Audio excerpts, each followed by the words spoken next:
Alors normalement, si je ne dis pas de bêtises, la première unité présentée, ce sont les Glaive Race Stalkers. Glaive Race Stalkers. Qui sont une unité physiquement très très sympa. Alors là, on a la version en easy to build. Et normalement, on est vraiment fondamentalement sur des unités différentes. Je regarde un peu. Ouais, on est quand même fondamentalement sur... ouais. Bon, ceux-là, effectivement, ils sont pas soclés, donc ça fait déjà... Ouais, ok. Il y a éventuellement celui-là qui ressemble au précédent, mais sinon, tous ceux-là sont vraiment sur... On est vraiment sur un style... Ok. Oui. Non, mais parce que on est quand même sur une armée qui a en très grande majorité sur de l'easy to build, donc je me permets de comparer quand c'est possible entre ce qui est sorti du coup là dans le easy to build pour les Glaive Race et ce qu'il y a dans la boîte de base Soul Wars. Alors, voyons voir les règles.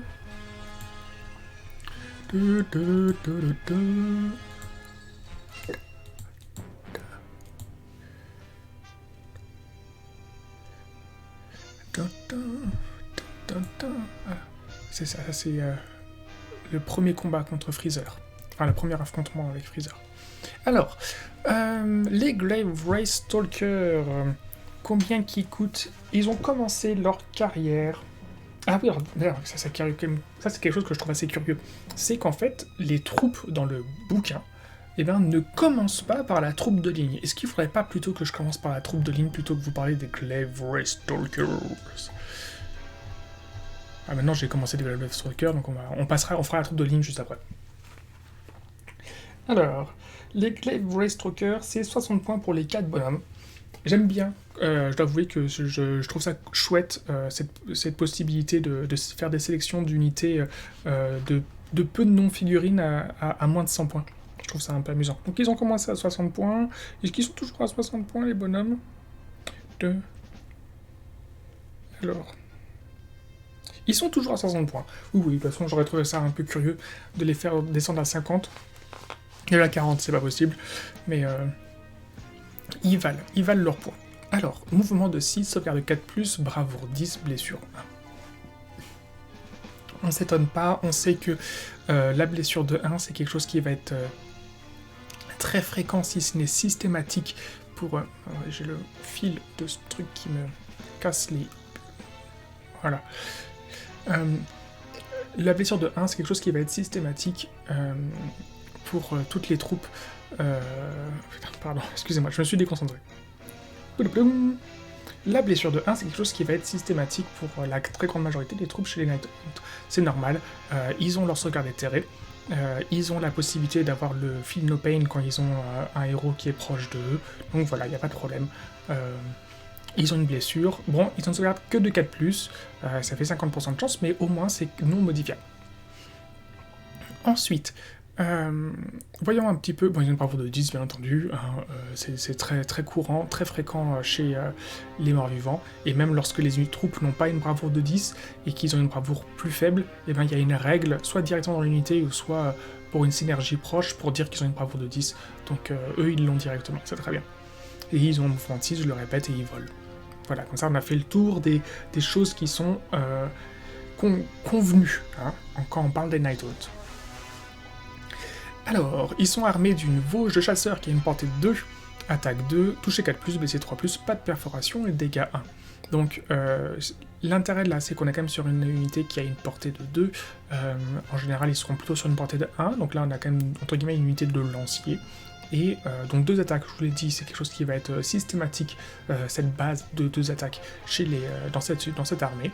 Et voilà, ce fameux toucher 4+, blessé 3+, qui fait qu'on sera très très content d'aller chercher les petites synergies pour relancer les 1 pour toucher sur le 3+, et relancer la touche, etc., qui seront trouvables, que ce soit grâce au bataillon, grâce à la présence des héros comme on l'a vu, etc., etc. Voyons un petit peu ce qu'il y a de particulier chez les Glaive Race Stalkers. Unité de Glaive Race Stalker, ça a n'importe quel nombre de figurines, chacune armée d'un Vosge de chasseur. C'est un Vosge et pas une Vosge? Vosges, c'est masculin comme mot? Moi, je crois qu'on dit une Vosges, chasseur.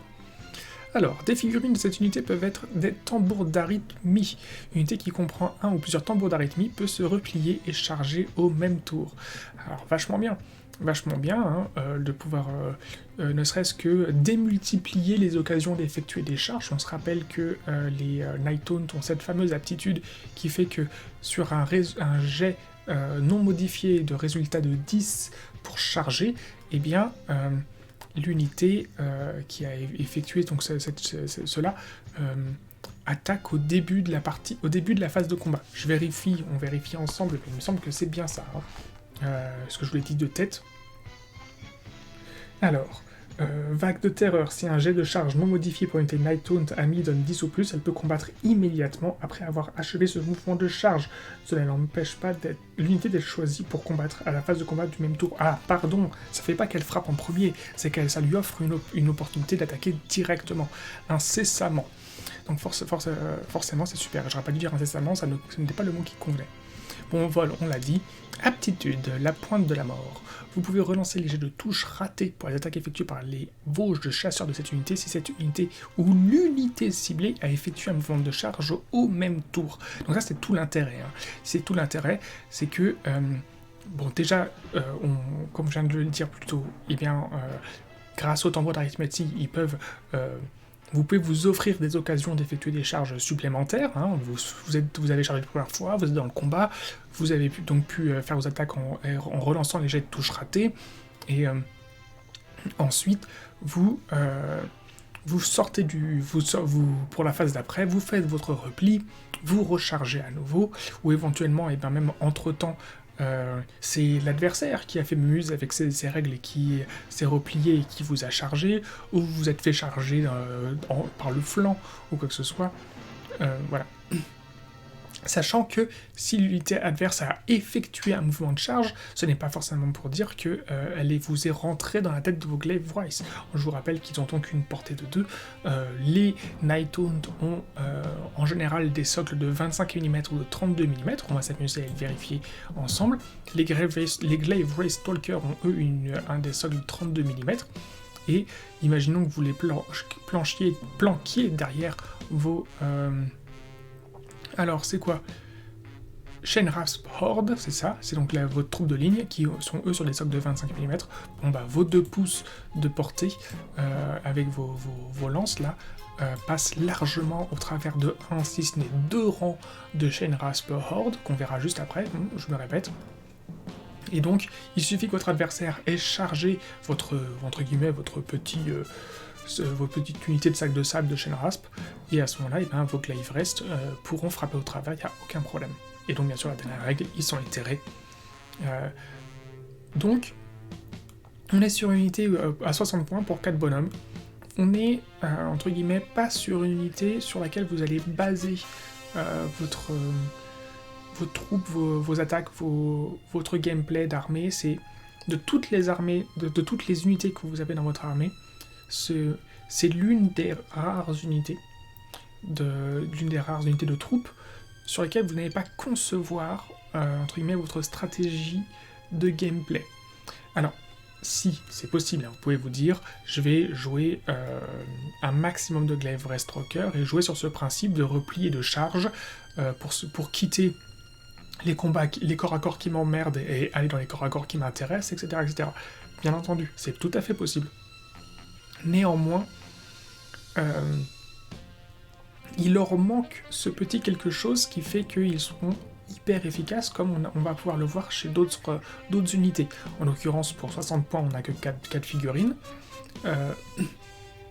Donc pour 120 points, on n'en a que 8. Donc 120 points, 8 figurines, c'est quand même un peu moite-moite en termes de puissance pour pouvoir tenir des objectifs. Est-ce qu'on préférerait pas en avoir 10? Alors vous allez me dire, ouais, mais pour 100 points, ou 90 points, il y en a qui en ont que 5. Alors je suis tout à fait d'accord, c'est vrai. Néanmoins, en général, quand pour 100 points ou 90 points, vous avez 5 bonhommes, ils sont quand même un peu plus polyvalents et puissants que l'équivalent de 8 Glaive Race Stalker pour 120 points.